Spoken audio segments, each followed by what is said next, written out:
So recently we had the opportunity of being able to check out the upcoming DLC for Doom the Dark Ages called Revelations. This DLC launches July 7th, and it is a new brutal chapter of the Slayer saga. In this DLC, you find out that the Slayer has been wounded and betrayed and thrust into a purgatory only escapable by confronting haunting truths and forging new strength with the help of a mysterious ally. So, featuring new levels with deeper puzzles, new demons, and new mysteries, Revelations also adds new dimension to combat with the deadly chain spear, offering returning slayers a uniquely satisfying combat system that rewards mastery with a potent combination of power and mobility. Also arriving this July is the Repertorium 3.0 update, available for free to all Doom the Dark Ages players. This update adds a deeper customization, improved passcode generation, and personal preset options to the game's customizable Arena Challenge mode. Owners of the Doom Dark Ages Revelation also get an additional 3 maps, demons, and fully upgraded new weapons to use in the Repertorium upon completion of the story. So these are the notes that I took during this event. As I said, we got to sit down and watch some gameplay of this, and I've got to say I was very impressed. I'm very excited. You should be seeing the gameplay, which this gameplay is provided by Bethesda and ID Software, as well as Xbox. Doom the Dark Ages Revelations will be around 10 to 12 hours. This is longer than the content than in the 2 DLCs that were released for Doom Eternal. The new weapon in the game is, of course, as I said, the Chain Spear, and it will take the entirety of the campaign to fully level up. This spear play will be required near the end of the game, but you can use this spear play to slam down on demons, orbit, slash, and parry with this weapon. Makes you somewhat feel like you're ultra powerful, especially with the glory kills that we saw. And I gotta say, I really liked what Hugo actually said while talking about this. He said it kind of makes you feel like a powerful demon-slaying Jedi. So this new DLC, or DLC Demons, this new DLC offers new demons in the game, like the new styles of the wizard. There's these new purple Hellenites and zombies that explode if you get too close to them or if you deal too much damage to them. The Archvile is coming back as well. There will be new bosses that you'll be able to face off against, and new in-game content available. New mazes are coming to the game as well, maze-like levels. There's going to be classic levels making the return once you beat the base game. And when I say classic levels, I mean the classic levels that we found back in like Doom 2016 that are, I mean, they're much more expansive. They're like completely built from the ground up. Classic returned levels that are going to have some really cool call-outs and Easter eggs for Doom fans. The main thing with this DLC is to play, progress, unlock, play more, progress, and unlock more. So that is one thing that they did say during this presentation, is that the game is meant for progression, meant for play, meant to have fun, meant to just unlock. So like as you're playing the game, you'll beat it once, and you'll also have availability in the Repertorium and whatever else where you can do these different challenges, unlock more customization, more unique styles of your weapons that you can play back through a bunch of these different levels and find all kinds of secrets.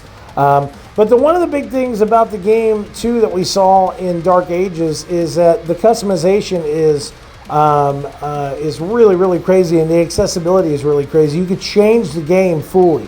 So, like, if you're not the biggest Doom player and you have a hard time kind of getting through some of these higher difficulties or mastery levels, or hurt me plenty style difficulties, you can actually go in there and change all different types of elements with the game. You could change the damage that the demons do to you, or the damage that you do to the demons, the speed of the game. Kind of like you could change everything. You could change how long the cooldown is for your weapons. You can change how long the daze is whenever you daze and confuse your enemies. It's a very customizable experience that gets it to where anybody that loves first-person shooters can get into this game and play and have a good time. New lore is in the game as well. That's one of the big things. And there's a lot of new lore and connections of kind of explaining what's been going on with the Slayers since the Dark Ages launch. But also there's new lore in there as well. And I saw during this gameplay moment, they didn't really talk to us about it too much, but I did see that not only are we getting classic levels that are going to return, but we're going to actually see moments from the Slayers, I guess, either memories, or we're going to be in certain aspects of playable areas that are like when he was on Earth before all this even started, when he was the Doom Marine, which I am super excited about. That kind of closes the bridge, or connects the bridge in between so many different things that fans have been asking about with the lore of this game and what this game kind of entails, because this is before Doom 2016, but I think this is after the events of Doom 1 and 2, and even going as far as Doom 3. But one really good thing that I saw from this is that the gameplay looked really smooth. I really like the fact that the chain spear has been added to the game, because it adds a powerful kind of up-in-your-face element, but at the same time, you have really good mobility with this. I really like the chain or the saw shield. I really enjoyed that. But it kind of just felt like it was somewhat missing an element, and having that chain spear, I think, is going to add more of that mobility and frantic kind of hack and slash gameplay that I missed not having the chainsaw in the last few games. I mean, you got the chain shield, or the saw shield, but it just wasn't really the same as a chainsaw. So some of the content in the game is 12 to 30 years in the making. Things that they have been wanting to put in the game since the conception of the Doom series. So I think this is going to be a really massive DLC, something that is going to be very special for Doom fans out there that have been wanting a little bit more lore than what we've been getting. But Hugo Martin and Marty Stratton and the whole team over at ID Software have really done wonders with the Doom series and added so much depth and lore to the game over the last few years of them really being in charge and being over this. I think this is going to be one hell of an experience. I know also that Finishing Move is back to do a lot of the soundtrack for this game, but Andrew Holschult is coming back as well. Andrew, big shout outs to you, bro. Good friend of mine. I'm so happy to see his name pop up, and that they're going to be working with him on getting some of the music for this game done as well. But this is going to be something really expansive, guys. In my time of sitting down and watching this gameplay, it was wonderful, dude. Graphical presentation on this is really awesome. The levels are very large and expansive. They add new depth to a lot of things. There are levels that you'll be able to kind of return to as well and find different stuff that you didn't find initially. As I said, they're somewhat like maze type levels. And having those classic levels come back as well, it's going to be pure nostalgia. But the fact that this DLC is going to be 10 to 12 hours is really, really crazy. Now, I have already confirmed that we won't be getting our review code until, or we won't be able to review the game until the game actually launches, which is on July 7th. We did initially get a review code from Bethesda for the original release of the Dark Ages, but with that code that they sent out to everybody, it was the DLC came along with it. So our DLC review will be up a few days after the launch, probably closer to like the 9th. But I am very excited to get this out there to you guys. I'm very excited for you to check this gameplay out.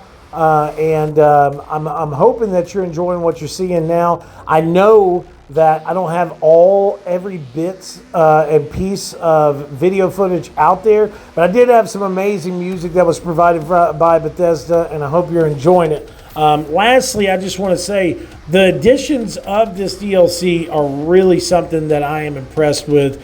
Every time they come out with DLC or new content for their games, it's like they push the envelope. And the Ripatorium is something that's really fun. I think it's a really great kind of replacement for things that we've seen before in the past of them adding like multiplayer into the game. I don't really think that's something that needs to be focused on that. We have other games like Quake and stuff out there that we can play multiplayer in some type of id Software realm. The Ripatorium is really fun. And it has a lot of community-driven content in there as well. So definitely make sure to check out the Ripatorium. There's so much customization. If you're not the biggest Doom player, you can customize it to your like and your fill, especially if you're somebody that doesn't really have a lot of confidence in playing some of these high-intense first-person shooter experiences.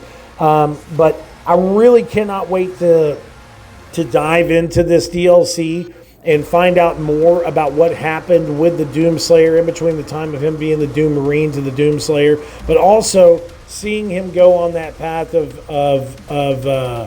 revenge and vengeance for this Revelations DLC is going to be one hell of a time. So big shout out to Bethesda for giving us the opportunity of checking this DLC out early. I want to also say thank you to everybody that's been checking out our video content over the last few months to a year or so. We're having more and more content come out for you guys, so please make sure to comment, like, subscribe, and we'll talk to you soon. Peace out.